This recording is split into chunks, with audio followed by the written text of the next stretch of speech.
विनाश काले विपरीत बुद्धि। ईरान के साथ कुछ वैसा ही हो रहा है। ये ठीक है कि अमेरिका और इजराइल ने मिलकर के उसके ऊपर अटैक किया। ये भी ठीक है कि खamenei और 40 बड़े अधिकारी मारे गए।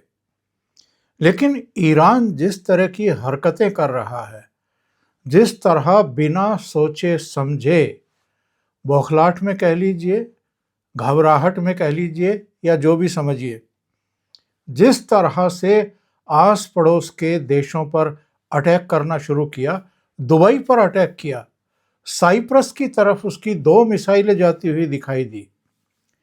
साइप्रस में ब्रिटिश फौजें तैनात हैं, तो वहां पर मिसाइलें दागने का किसी की समझ में नहीं आ रहा है।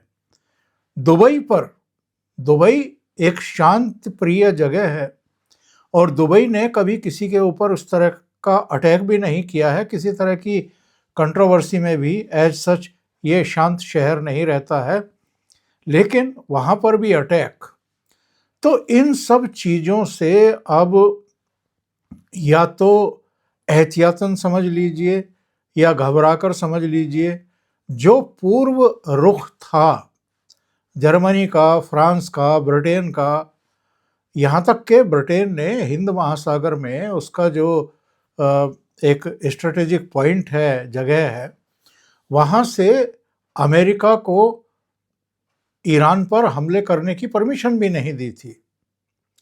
लेकिन जो बदली हुई परिस्थितियां हैं, इनमें जर्मनी, फ्रांस और ब्रिटेन, इन तीनों के प्रधानमंत्रियों ने, राष्ट्रपति ने एक साझा प्रेस वक्तव्य जारी किया है, उस पर सिग्नेचर किए हैं और ये कहा है कि इन स्थितियों में हम अब अमेरिका के साथ हैं, ईरान के हमले रोकने के लिए और अपनी रक्षा के लिए भी, और जो एक बड़ा खोज है उसके लिए भी।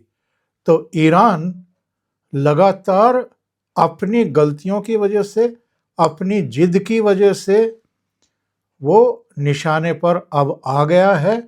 उधर डोनाल्ड ट्रंप ने ये कह करके और सनसनी फैला दी है कि ये 4 सप्ताह तक इसी तरह का वार प्रतिवार चल सकता है, यानी 4 सप्ताह, 1 महीना तक यह युद्ध खींच सकता है। तो टारगेट तय है, लक्ष्य तय है, अमेरिका का भी, इजराइल का भी।